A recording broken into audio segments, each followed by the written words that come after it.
Hare Krishna. Nice to see my Sydney friends and acquaintances. I'm longing to cross the ditch from New Zealand and be with you as soon as COVID allows. We have a very interesting topic to discuss tonight, one that is actually quite important for your daily existence. An intelligent person naturally thinks, what am I? What should I do? What is my future? And how can I get out of all the constant messes that affect my life as an individual, as well as affecting society and the planet, the environment? What am I going to do? Our theme, Bhakti now or later, is important because we have a natural tendency to set aside what is most important for our life. This may sound surprising. You would think when there's something important, people will automatically focus on it. No way. Those of you who have read Bhagavad Gita know that there is something known as the illusory energy, which obstructs our vision. So we can't see how we are being plundered. We can't see how we're being exploited. By what? By the political situation? By the economic situation? By this ethnicity or that gender? No. What are we being exploited about? What are we being exploited by at the most fundamental level of existence? Time. So you can look at your watch and you think time is tick tock, or a movement on your digital watch. But the Bhakti Yoga texts tell you that time is doing much more. Time is like a delivery service, a courier service that brings to your door happiness and distress in the appropriate amount that you deserve from your past existence. So time is not just some vague thing in the background. It's dynamic. It's dropping parcels at your front door. And those parcels are all in accord with your past, which determines how much happiness and distress you get now. Those of you who are reading Srimad Bhagavatam may know that in the first canto, Narada Muni, one of the foremost of sages, transcendental, non-material sages, he instructs that why use your human life for trying to grab happiness and fight off distress when all that will come to you automatically by the force of time. Remember, time, the courier service that gives you your packets according to what you can pay for, meaning what you deserve. This is a difficult point, I know, for many persons to accept. They think, what is life about if I don't struggle for happiness? What is life about if I don't beat back distress? But the Bhakti Yoga wisdom teaches you that all that will come automatically to you in the correct proportion. So then what should you do? Should you just do nothing because time is going to give you what you are going to get anyway? What you should do is use your valuable human form of life to conquer time rather than be crushed by time. So tonight we're going to talk about the skills necessary for you to conquer time. But first, we do have to discuss the opposite. What's it like to be crushed by time? Deep in Srimad Bhagavatam, in the 7th canto, you find a 5-year-old Bhakti Yogi, Prahlad Maharaj, and he talks about something in yogic terminology called samsara chakra, the wheel that goes round and round, this wheel of repetition, which actually crushes the living entity. And how does that samsara chakra, or you could also say kala chakra, the wheel of time, how does it work its show? How does it do its thing? This is how it happens. It crushes you with past, present, and future. What's wrong with having a past, present, and future? Isn't that natural? No. Past, present, and future lock you up, bind you. Those 3 phases of time are for those who are conditioned and want to continue being conditioned.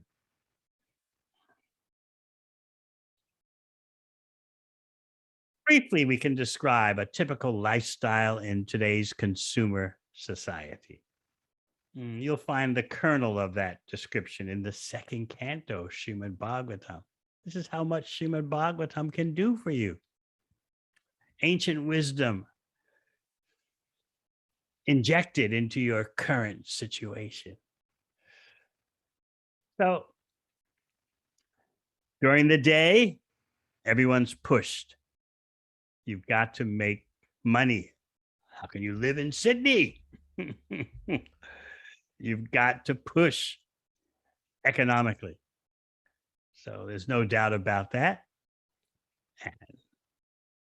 And then, unless you're a night worker on a night shift, nighttime comes and you seek relief. You seek relief through going out to eat somewhere. You seek relief through intoxication. And of course, you seek relief through various interactions. We'll just leave it at that. And then morning time, and off you go to work, off you go to school. This repetition goes on and on. Amidst it all, we're blind. We don't see what our real mission in life is. It's the great tragedy. And now I'll explain to you something about the clouds, the sun, the ocean waves, ocean foam. First, the clouds. I'm speaking to you from Auckland, New Zealand. New Zealand is known as the land of the long white cloud. But the 3rd canto of Srimad Bhagavatam is something very interesting to teach you by way of the example of clouds.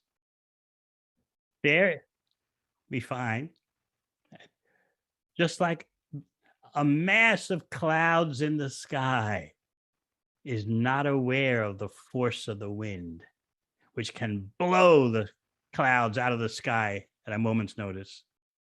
Similarly, the illusion living entity is not aware of the power of the time factor or the wheel of time, Kala Chakra. samsara chakra that pulverizes you with past, present, and future. Now, before we get into, in a deeper way, the example about the clouds, let's think about the three phases of time: past, present, and future. You all know that there's yesterday, today, and tomorrow. Big deal, right? But what the Bhakti Yoga wisdom wants you to think about is that your past, present, and future, your yesterday, today, and tomorrow is different from other creatures. When you see an ant crawling somewhere in your house, that ant has a past, present, and future, but it's different from yours. So you might look at the ant and think, oh, this tiny, insignificant, useless creature. But Srimad Bhagavatam will inform you that there are higher living entities in the universe who are looking down at you just like you look at the ants. What do you think of that? And these higher living entities in the material universe have a different past, present, and future than you do. Just like you have a different past, present, and future than the ants.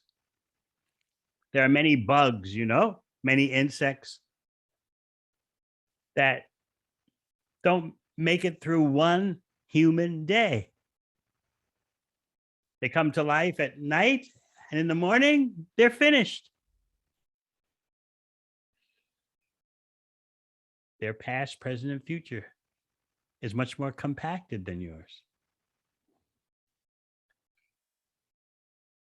So the Bhakti wisdom teaches you to observe different creatures in an intelligent way. Different creatures have different past, presents, and futures. You have the human three phases of time, but it looks puny from the viewpoint of higher living entities in the universe. What to speak of from the viewpoint of those who are liberated from time, those who have conquered time. So remember that example about the clouds in the sky. You can just visualize big puffy white clouds in the clear blue sky. Those clouds are not aware of the power of the wind. You've seen it. Big clouds in the sky just poof, blown out by the wind. Similarly, we in our illusion are not aware of the power of time. So let's not be afraid to think about that. Actually, if you want to get into it, we're being harassed by time. That's why whenever you try to relish or enjoy something, you notice it quickly becomes stale. Guess what does that? Your old friend time. Relationships become stale, remember? They start out sizzling and then you get something new, you buy something, retail therapy. You feel great for a while. Wow, I've just bought this. This is for me. You change your hairstyle. Everyone compliments you for a couple of days, right? And it all wears off and they forget about you until the next time you change your hairstyle. We're being afflicted by time, but we don't care. What about the ocean? Think of material existence as an ocean. And in that vast ocean of material existence, there are waves of time. And on those waves is foam. You have all been to the beach, maybe not recently, but the waves at Bondi or wherever you're going. And on the waves is foam. So, what does the Bhagavatam compare foam on the waves to? It compares foam to all your living arrangements and associates and your possessions and your own body itself. These are like foam on top of a wave. And you know what happens to that foam on waves. It appears and then disappears. There's no doubt that for a while there was foam on that wave, right? But when the wave comes crashing down, that's the end of the foam. So we have so many arrangements in life: work, study, family, society, entertainment, diversions. These are all like foam on top of the wave that disappear so quickly. And this way we're left so disappointed. Another way that we blind ourselves to the power of time and decide, oh, bhakti is sweet, it's so nice, but not now. Another reason why we do that is because we think we've got protection. Protection from whom? Protection from our partners, our families, our whatever friends we have, society. If we're into politics, whatever political party we favor. If we're just attached to sports, yeah, that'll get me through. Pubs and cafes. We especially, city life. You've got to load your life up with these things, even though they're expensive. Otherwise, what are you going to do? Just stare at the four walls of your flat? You've got to get out and hustle. You've got to enjoy. You've got to entertain yourself.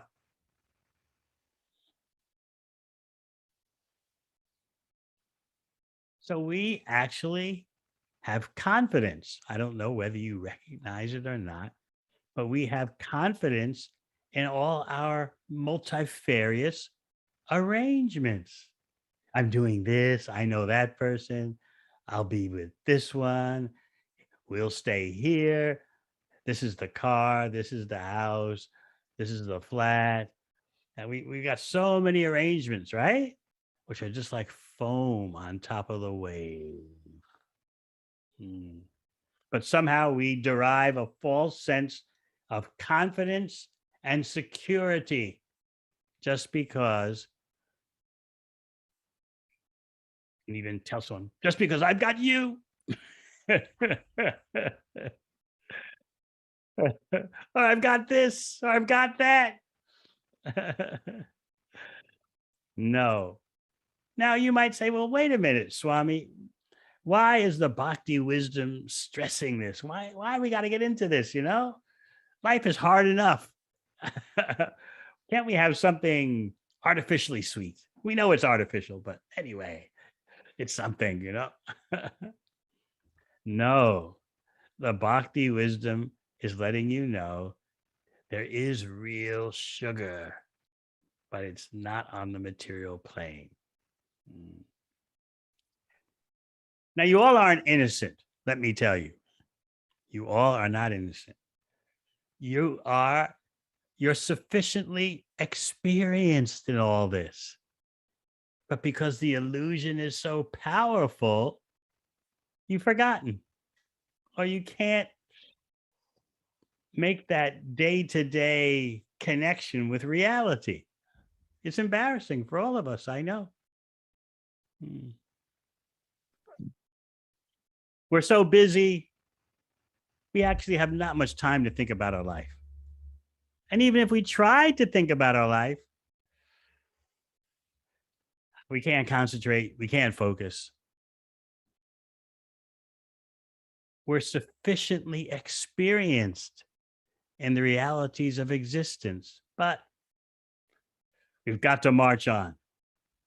And we forget while we're marching on, a much stronger force is also marching on. Time is marching on. But somehow that we think time is on my side. I don't feel time passing. Do you? No. The only way to make time on your side is with a bhakti lifestyle. And we'll talk about that when we discuss the sun. We've been through the clouds, we've been through the ocean, the waves, and the foam. What about the sun? The second canto, Srimad Bhagavatam, describes that the rising and setting of the sun diminishes the lifespan of everyone except those who know how to engage in kirtan, chanting Hare Krishna, studying about Krishna, learning about Krishna, engaging the senses in Krishna service. They conquer time because they get a footing on the spiritual platform. Otherwise, I want you to think about this the next time you see a beautiful sunrise or a beautiful sunset. What do I want you to think? My life is being taken away. Oh, Swami, this is negative. Please, please give us a break. We want to be happy. Yes, I do want you to be happy, genuinely happy. So remember, this bhakti wisdom says the rising and setting of the sun diminishes everyone's lifetime except those who absorb themselves in Krishna bhakti. Then then time is on their side. Very fascinating. Let's discuss some latest psychological research. Maybe we've got some of you there who study psychology. There's always conflicting studies. One academic says this, the other one says that. But anyway, we'll give you two opposing views. One, actually, I would have to judge as much more substantial and duplicated by other psychological researchers. Get a load of this. Experiments have been done by more than one researcher that show people would rather be electrically shocked than left alone with their thoughts. What do you think of that? These experiments are showing that when people are spending time inside their heads, they're actually less happy. They don't know what to do with themselves. So how do these tests go? How does this research go? Students, uni students were recruited to take part in what were called thinking sessions. So they were placed in very sparsely furnished rooms without any of their belongings, no mobile phones, nothing. And they were divided in two groups. Take two tests that lasted only 15 minutes. So one group was told, you're going to be in this room, nothing to do in the room, just think about whatever you want for 15 minutes. The other group was told, we'd like you to think about going out to eat, playing a sport.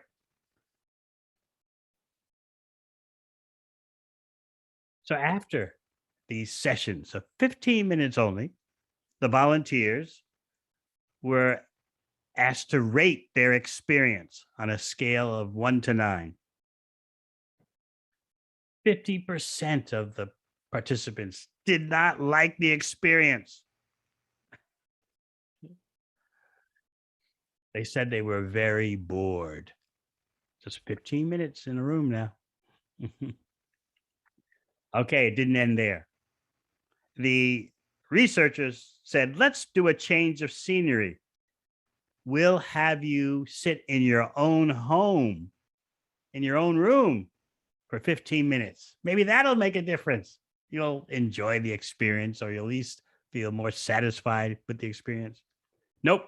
Same results. Very dissatisfying experience. I couldn't take it.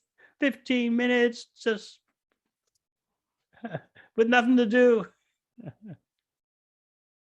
Okay. Now things go a bit farther. For 15 minutes, the researchers left the volunteers alone in a lab room. We have the Bhakti laboratory. They're having a laboratory for these things. Just think, you're alone in a room for 15 minutes in that room, you can push a button if you want to and shock yourself.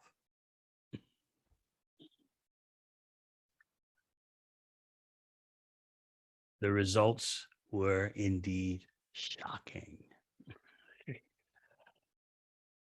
Even though all the participants had previously said they would pay money to avoid being shocked with electricity, nevertheless, left alone in that room for 15 minutes with the button,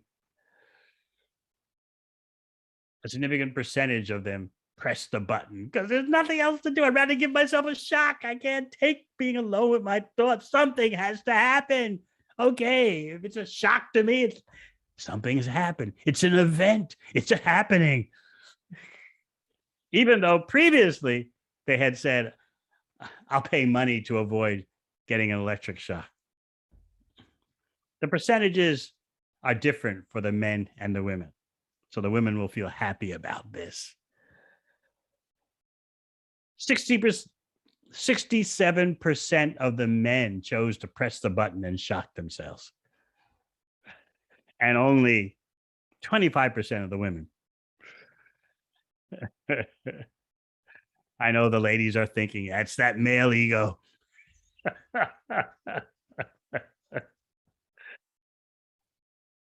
Still, whether 67% or 25%, just being in a room for 15 minutes is beyond your capacity, and you know a shock hurts, but you got to do something, make something happen, you know? This is how restless and uncontrolled the mind is. So the researchers were shocked themselves. Like, we never thought it would be so hard for people to entertain themselves. But because they don't have anything to focus on, they're so disturbed. They're so disturbed being left alone for 15 minutes that even being shocked seemed more entertaining. What do you think about it?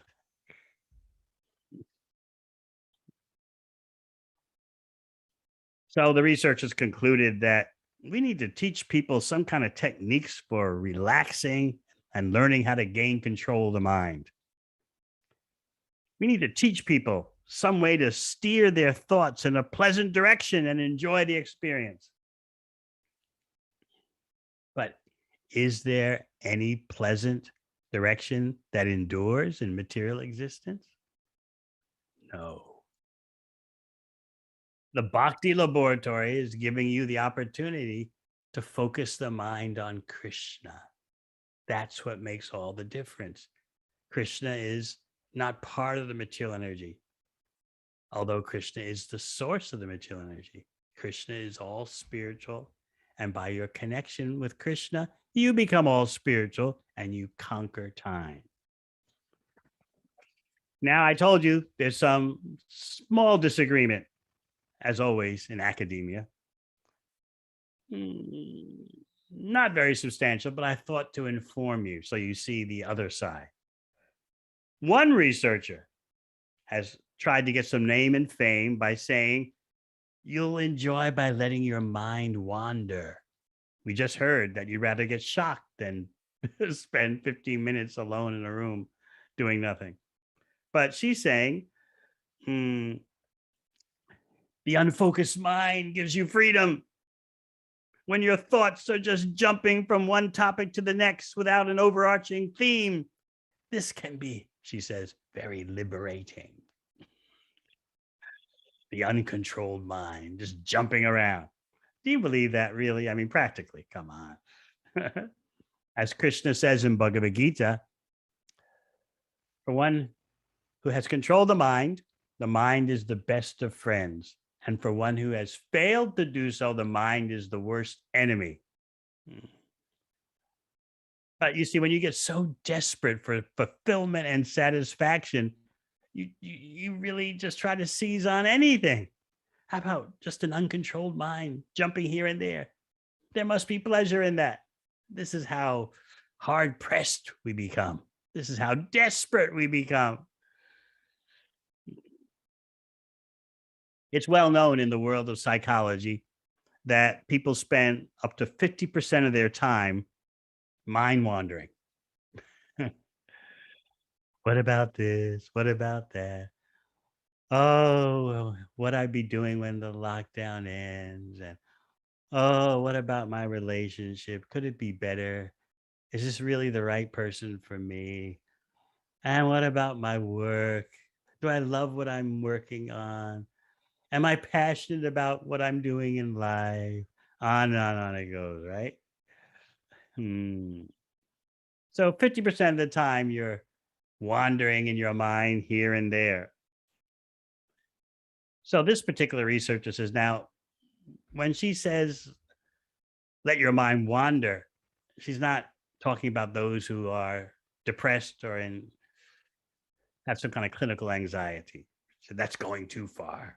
But here's the process in case you want to try this, which I don't recommend.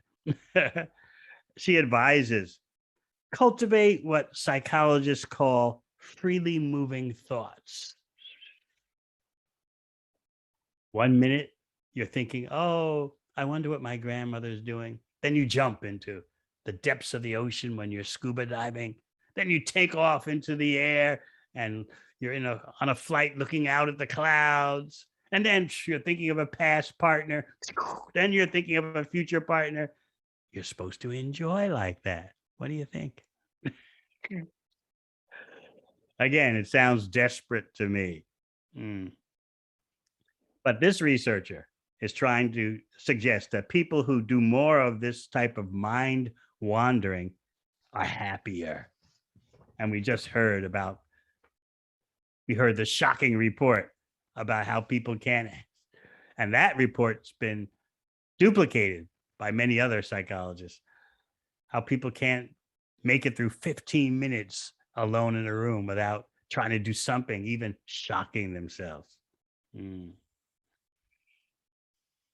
So we talked about the sun, the rising and setting of the sun, robbing our lifespan. The Bhakti wisdom has another crucial point to teach you, which sounds counterintuitive. What is that? You'll find this in the second canto of Srimad Bhagavatam, where we're told, what is the value of a long life? Oh, well, I want to live a long time. What do you mean, what's the value of a long life? What's the value of a long life wasted by inexperience, wasted by lack of knowledge? Better to live a short life, which has some moments of full understanding, than a long life of ignorance, of illusion. So what do you think about that? Everyone says, oh, I want a long life. I don't care how dumb I am or whether I have wisdom or not. I want a long life. Let the good times roll. Hey, everybody, let's have some fun. You only live but once. And when you're dead, you're done. Let the good times roll. YOLO. Right? That's our mantra. I often point out, many of you know, we have two mantras, YOLO and FOMO. You only live once, and fear of missing out. But time will make sure you miss out. But we don't want to think about that. So in this way, the bhakti wisdom is kind of turning us upside down. What's the value of a long life if you don't know anything crucial and necessary? Better a short life that has some moments of enlightenment, self-realization. Think about this. I know it's provocative. The fact is we all, I'm looking at all the various faces now, the different bodies, my body, your body, my face, your face, all will be gone like the foam on an ocean wave. But what are we going to do with the brief time that we have? Can we conquer time, or will we be crushed by time? So please remember this provocative point. If we can use this human body for what it's meant for, to rise above illusion, oh, that is real success. If we can reconnect with Krishna, then we'll see what our mind should truly focus upon. Now, the bhakti wisdom gives the example of a king named Katwanga. Katwanga was battling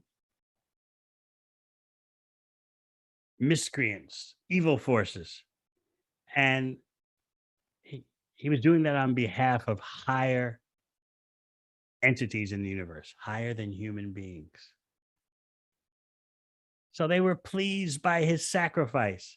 And so at one point, because Katwanga had helped so much in curbing nescience, curbing malefic beings, bad guys, the higher powers said, we're pleased. We'd like to give you an award. We'd like to give you some gift. Ask whatever you'd like, and we'll give it to you. What did Katwanga request? He said, I'd like to know how much time is left for me in this body. How much is left in this lifetime for me? So these higher beings said, more or less, funny you'd ask such a question, because actually your life will last just a few moments more. That's your allotted lifespan that time has given you. So what did Katwanga do? They just fall to pieces. Oh no, a few moments. I haven't enjoyed enough. I'm the chief executive. I have my government. I have my power, my family. Oh, wife, children, wealth, oh, property. Oh no. In the few moments he had left, he took complete shelter of Krishna and achieved perfection. He was that focused. He knew exactly what to do. Few moments left in life. Let me become fully Krishna conscious by focusing fully on Krishna. These examples are there in the bhakti wisdom to inspire us. So we get a move on it, you know?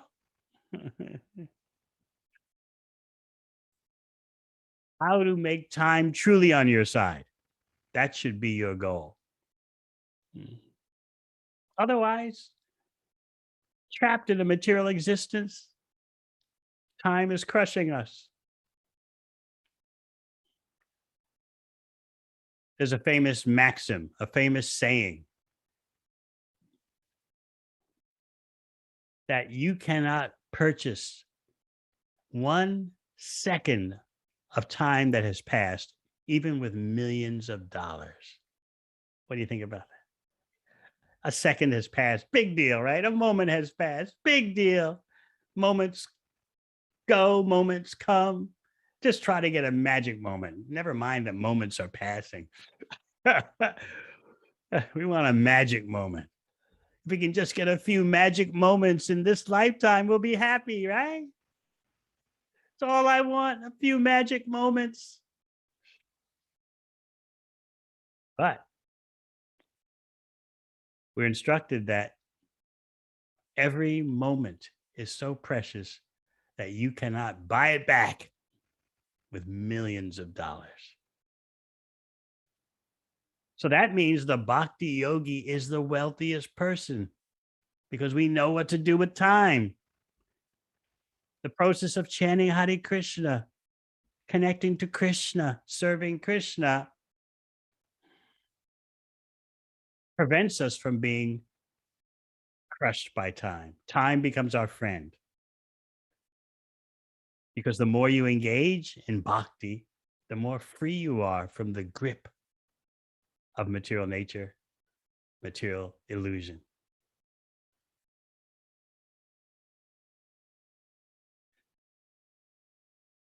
One final point. We'll take some questions, but one final point about your lifespan. I know you all take your life very seriously, yes?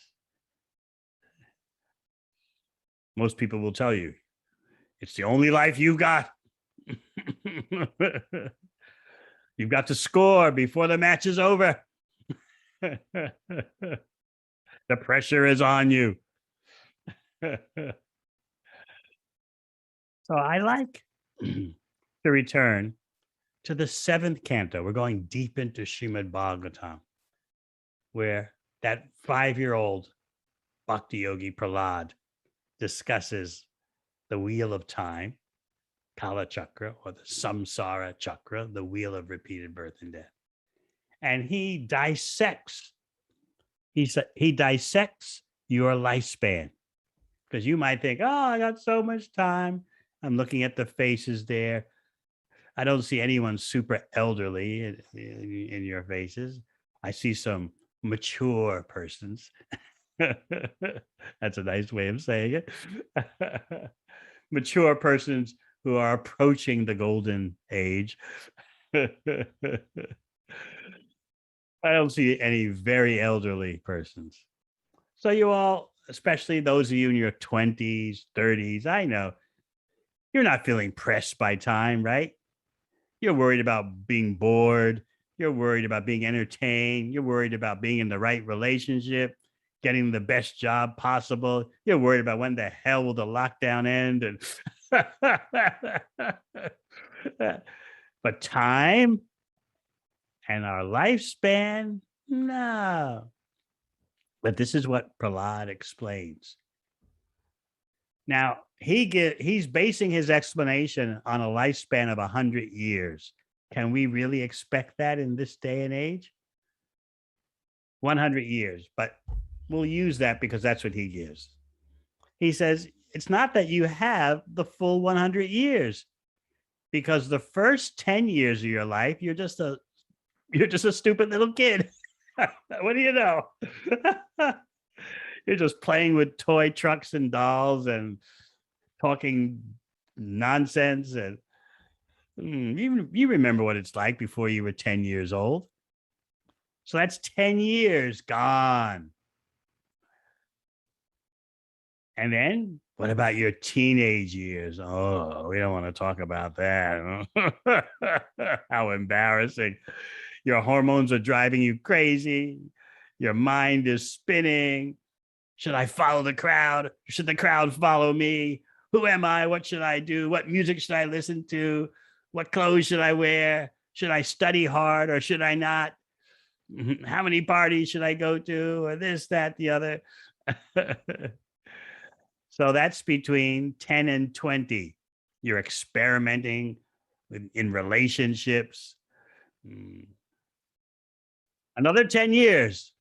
In other words, another 10 years gone. And then we'll go to the opposite end, your last years. And remember, we're discussing a 100-year lifespan, which is not going to happen these days, except rarely. But we're using it because that's what Prahlad uses. Between the ages of 80 and 100, your body is so broken down and miserable, you can't do anything.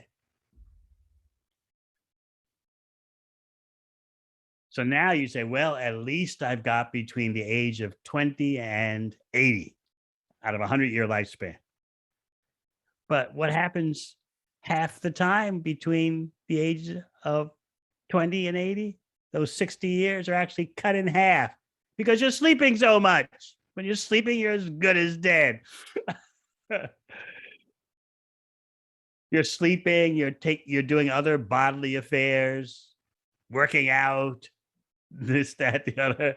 So basically, take those 60 years out of a 100-year lifespan and cut them in half.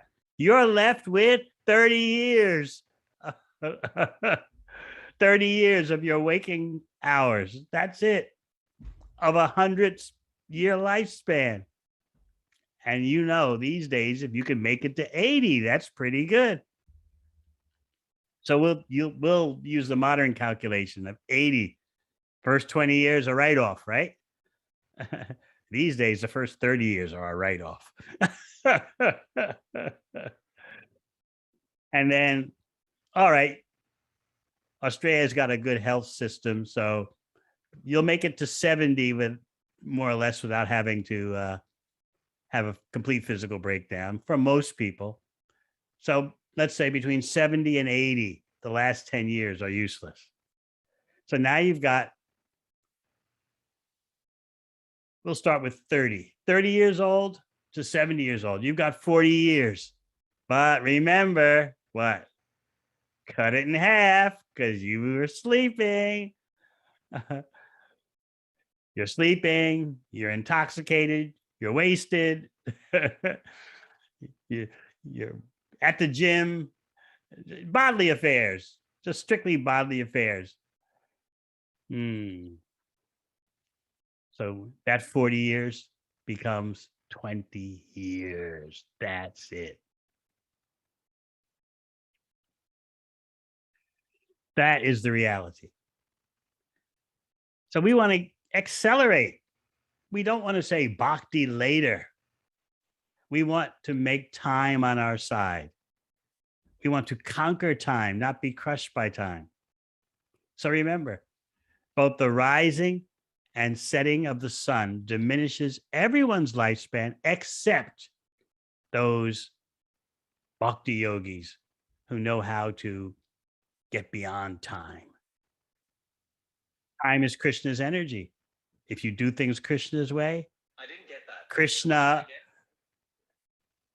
cancels the time factor for you in a way that you're beyond it. Material nature is doing its thing. Your material body is doing its thing, but you're not all that. Just like you have a coconut. The inside of the coconut can separate from the husk.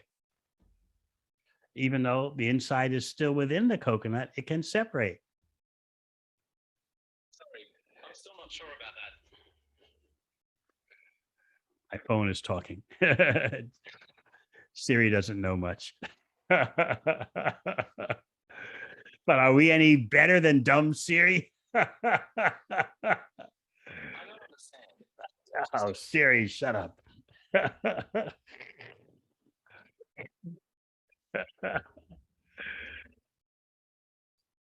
We have a lot of work to do. And I'm so grateful for your presence. And even a little endeavor that you make in bhakti will be your greatest asset. If some of you attend this session now and never hear anything about Krishna or bhakti again, still, what you've heard tonight is your eternal asset. It's unerasable from your spiritual account. So bhakti now, not later. And then time will be on your side. All right, maybe you have some questions. We covered a lot of ground tonight. Hare Krishna, Maharaj. Thank you so much for giving such an expansive understanding of time. I'm sure for most of us here, I'm sure we look at time differently. And obviously giving us the wisdom from the Bhagavatam in contemporary terms and how it applies to us in this most current situation that we are living in. So just for the benefit of everyone, if anyone would like to ask a question, please turn on your video and you're welcome to ask a question, or if you'd like, you can also drop a question in the chat. Yes, I'd love to hear from you all. It will soothe my heart from separation. Hi, Maharaj. I had a question. When you were talking about your mind wandering and then people saying that that's how you should enjoy, it's a concept that terrifies me, frankly, because when my mind wanders, it never really goes to good places. And that's something I've been having trouble with personally when I've been chanting, trying to keep my mind focused and on the chanting and not wandering all over the place. So I was wondering if you had any advice for how to accomplish that. Try chanting one mantra at a time without your mind jumping ahead. Just take one mantra at a time and you'll slow yourself down in that way. You'll slow your mind down in that way. Don't think ahead. Oh, when I finish this round of japa, just take one bead, one mantra at a time. Focus on that. And then the next one, and then the next one, and then the next one. Try it and you'll see. It seems hard because the mind's always jumping ahead, right? Or jumping here and there. But instead of worrying about how to hear all your chanting, try focusing on hearing one mantra at a time. Hare Krishna, Krishna Krishna, Hare Hare, Hare Rama, Rama Rama, Hare Hare. Next mantra. Try it. Let me know. Thank you. In the beginning, your mind will rebel because it doesn't like you trying to tame it. Your mind is yelling at you, Lucy, come on. What do you think you are? A yogi? Get real. I'm your mind. Let me do what I want to do. Don't try to control me. So in the beginning, your mind kind of screams at you, but you stick to the process and gradually the mind submits. It's like, if you have an attic in your house, I don't think you have an attic, do you? You're in a flat, but you know what an attic is, and you haven't gone up in that attic for a long time to clean. And one day you decide, I'm going to take a dust mop or a duster up into the attic, and you start cleaning, and the whole air in the attic fills with dust. And you're astonished. I didn't know that there was so much dust up here. Everything looks so quiet and tidy, packed away in boxes. But as soon as you start cleaning, oh my goodness. So chanting can be like that in the beginning. You're shocked at the debris in your mind. I thought I was a good little girl. All my friends tell me I'm a nice person. Some people even make the mistake of blaming the mantra. Before I started chanting, I didn't have all these problems. In other words, you were ignorant of your realities, and now the chanting is turning the light on in the attic, and you're seeing all the dust in the air. So a few persons can't handle that blow to their ego. But persist with the cleansing process, which is attaching you simultaneously to Krishna. Yes. Anything else? That was a great question. Hare Krishna, Devamrita Swami. My name is Sabine, Yes. and I have a question. Actually, it's two questions for the same situation. Okay. Well, give me one first. Then the first one is about awareness and survival. I will say it's combining both because you are aware and how to survive. Then what happens when you become aware of that cloud and you become aware of its impact, then the cloud of time and its impact of your mind and obviously on everything. And once you are aware, you start seeing what is behind or maybe what is surrounding or what is part of that cloud. Including Cloud. You're saying cloud? Cloud, yeah, cloud of the cloud of the time. Then once you become aware, you are really aware. You want to understand how actually it impact your mind and your perceptions of your reality and everything. Once you are aware of the complex reality and also how, yeah. What happened? How do you survive? Because you are aware, you understand how that cloud of time impacts your own reality, at least the perception of that reality. You understand your differences with any kind of beings, and you walk along with that awareness. But at the same time, you have to survive in the space. You have to survive in that society, meaning that you have to work in two different realities. All right, I got it. You So got? here's the point. You're asking how to, it's a classic yogic dilemma, the classic yogic puzzle, how to be in the world but not of the world. Just as Arjuna was presenting to Krishna in Bhagavad Gita. How to do your activities in this world in such a way that you increase your spiritual life. That is the real mysticism. So Bhakti Yoga will teach you how to be an urban mystic, how to live in this world, while at the same time, your connection is higher. This is the greatest accomplishment. It seems like time is affecting the Bhakti Yogi, but actually, because you are the spirit soul in relationship with the Supreme Soul,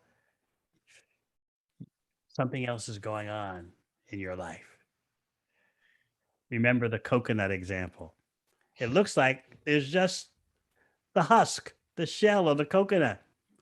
But no, inside the coconut is a distinct reality, especially when the pulp of the coconut, the white stuff inside, separates from the outside. But the ordinary person just sees, oh, it's just a brown coconut. But one with knowledge knows inside the coconut, there's juice, there's the pulp. How do we get that out? Nice question.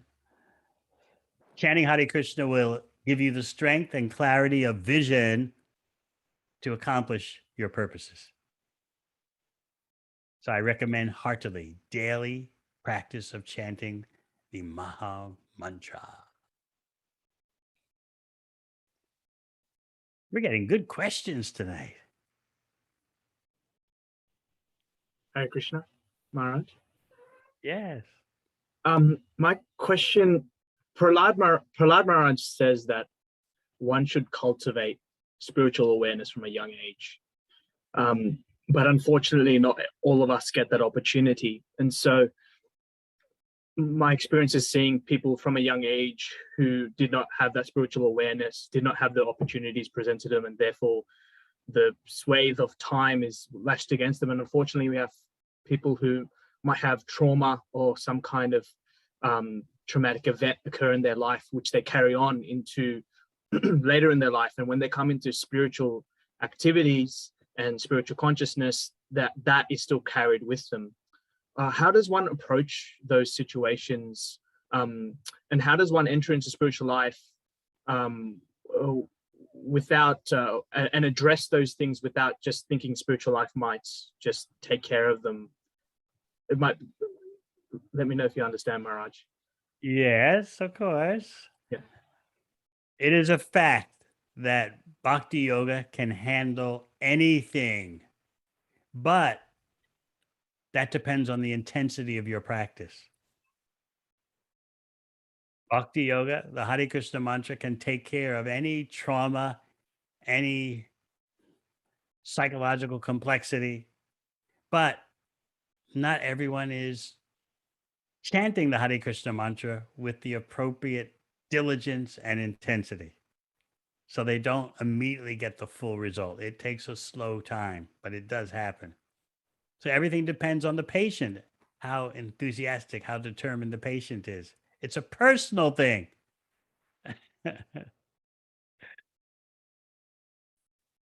So yes, chanting Hare Krishna can solve all problems.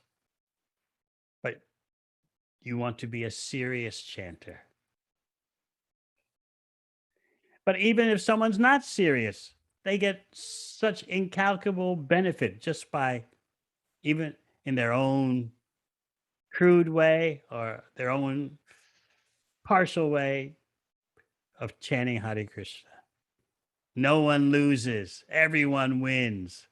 It's just that for some, the victory comes quicker than others due to enthusiasm, patience, and determination.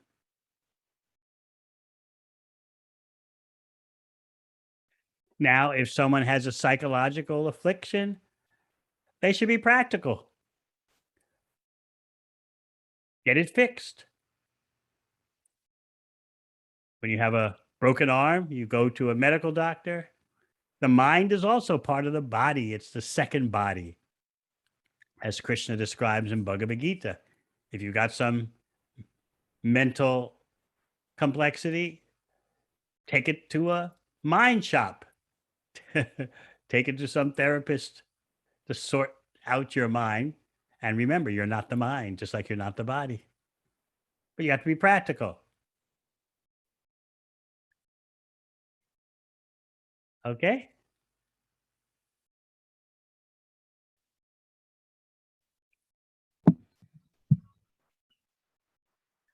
Hare Krishna, Guru Maharaj. Thank you for a wonderful talk.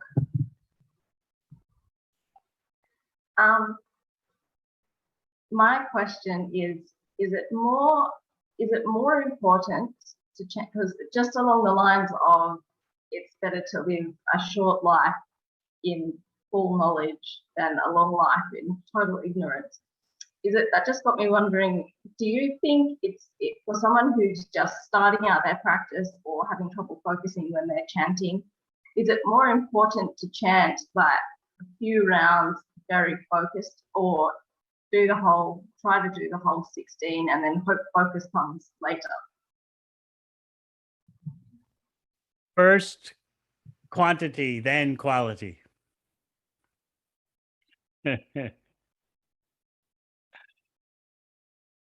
First, get up to the minimum dosage.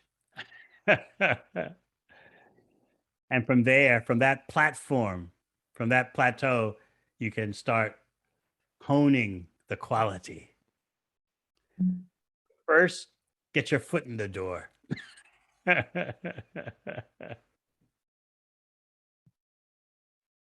Okay? Thank you, Ramana. Hare Krishna.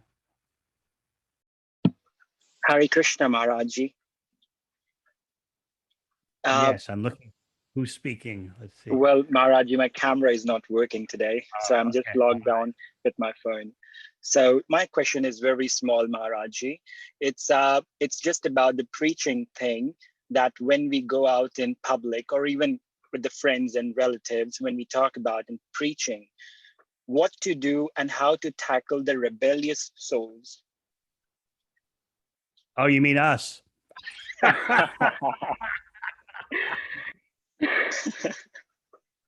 We've met the rebellious souls. They are us. You know, I don't really like this word. I have to confess, preaching. It sounds like repent or burn. I prefer outreach.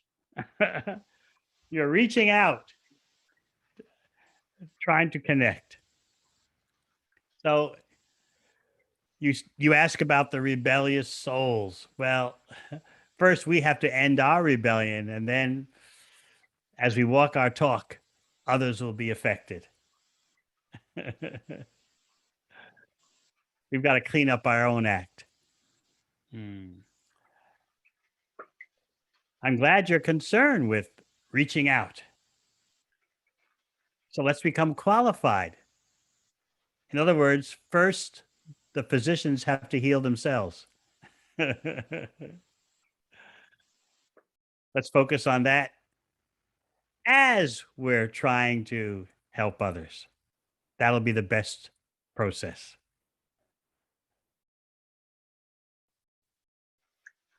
Thank you, Maharajji. I thank you.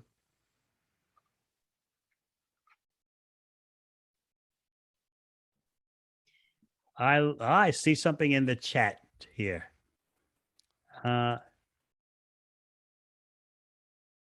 No questions in the chat. Oh, here we go. Are we trying to free ourselves of thoughts of the mind, or trying to steer the thoughts of the mind into thoughts of a more positive nature? Excellent question.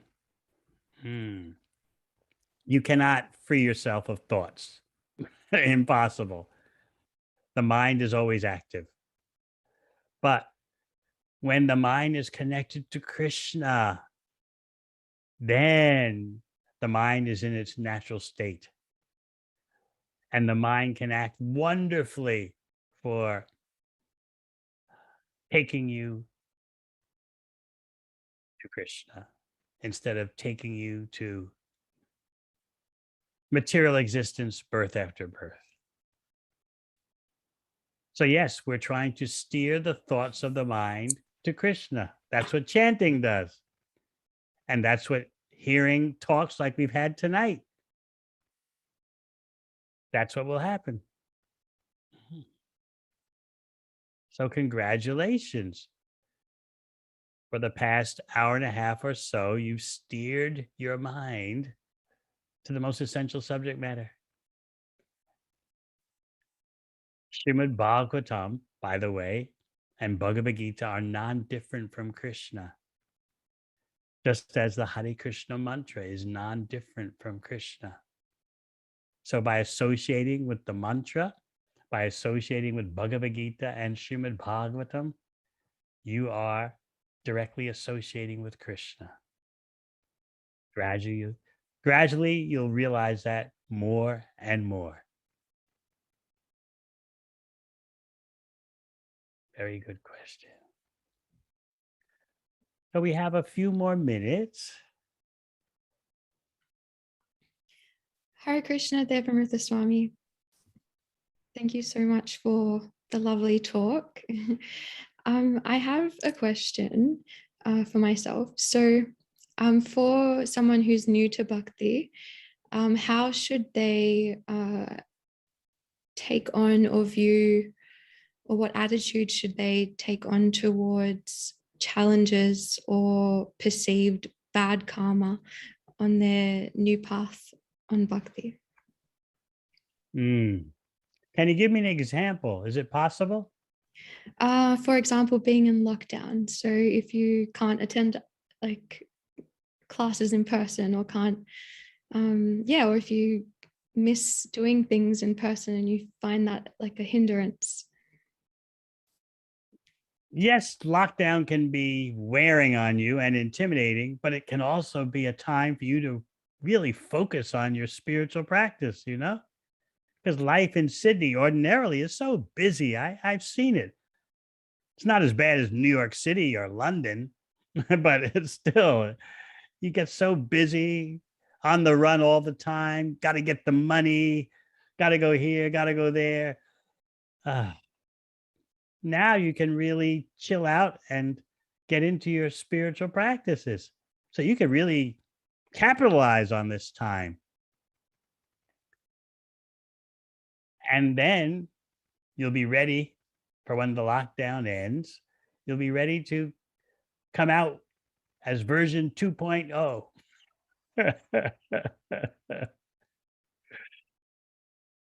So don't feel sad and blue. You need to know what to do.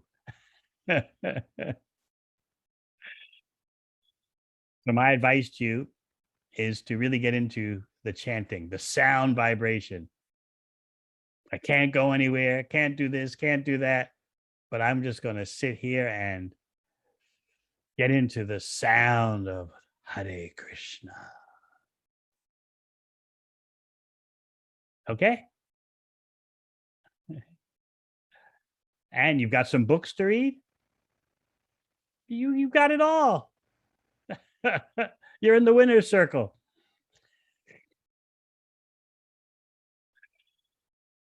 Nice question.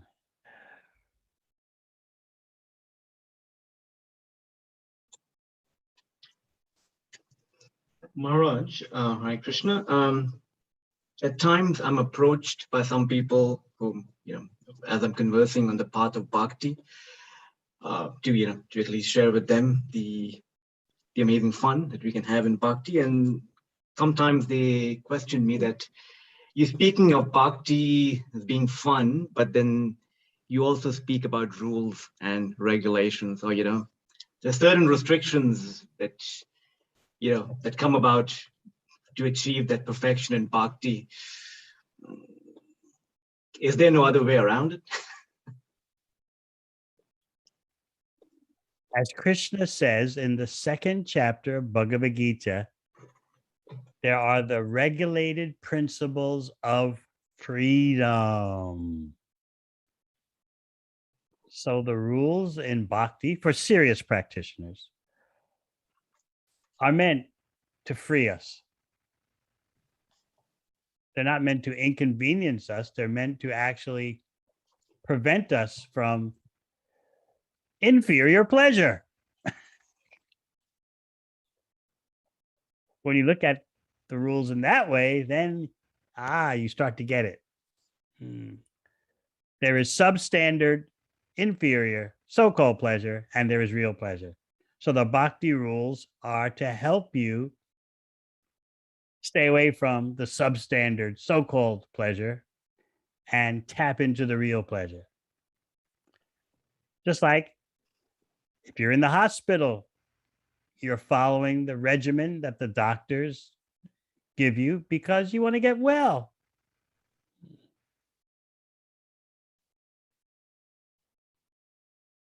The most effective vaccine is the Hare Krishna mantra.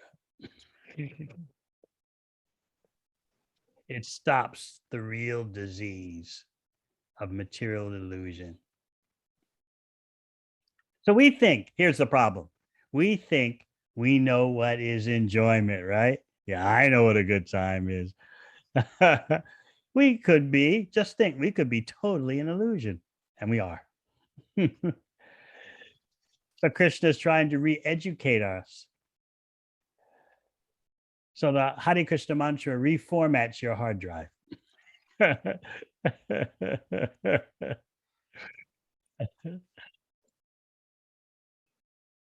And because you're getting a superior taste, you let go of the lower.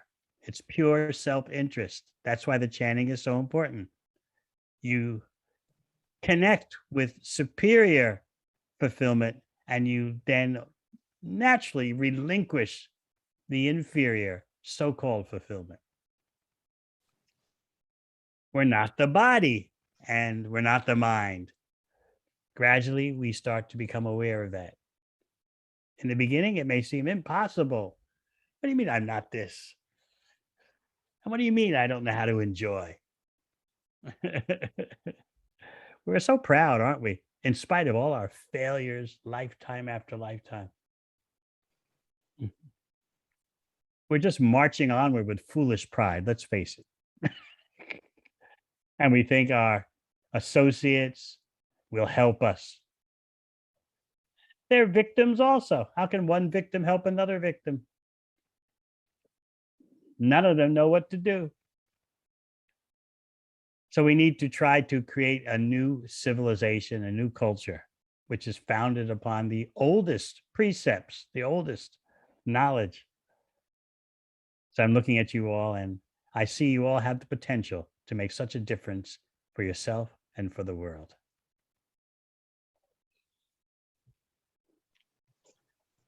So it's been great being with you all. And yes, as I said in the beginning, I long to cross the ditch and be with you all. Please go on making progress in bhakti. Use this lockdown. We're locked down here in New Zealand also. They're stricter than Australia. They got to outdo the Aussies, you know. So we're locked down here. As you know, they locked the whole country down when just one case appeared. Anyway, we can all use this time for honing our spiritual practices. We've got the books, we've got the mantra. Rest up, because you know the frantic life in Sydney will begin again. But this time, hopefully, you'll be more spiritually situated and you can handle it better. All right. I thank you. Thank you, Maharaj. Again, on behalf of Bhakti Community Sydney and everyone present here, thank you for such a scintillating talk and again, giving us the wisdom of the Bhagavatam. Yeah, all of us are, to some extent, struggling amidst the lockdown, but association personalities such as yourself elevate us to the spiritual reality and remind us again of the higher pleasures. So Maharaj, we would really love to see you again and obviously in person. You're in Sydney. So on behalf of everyone, thank you so much for taking such valuable time from your schedule and being with us today.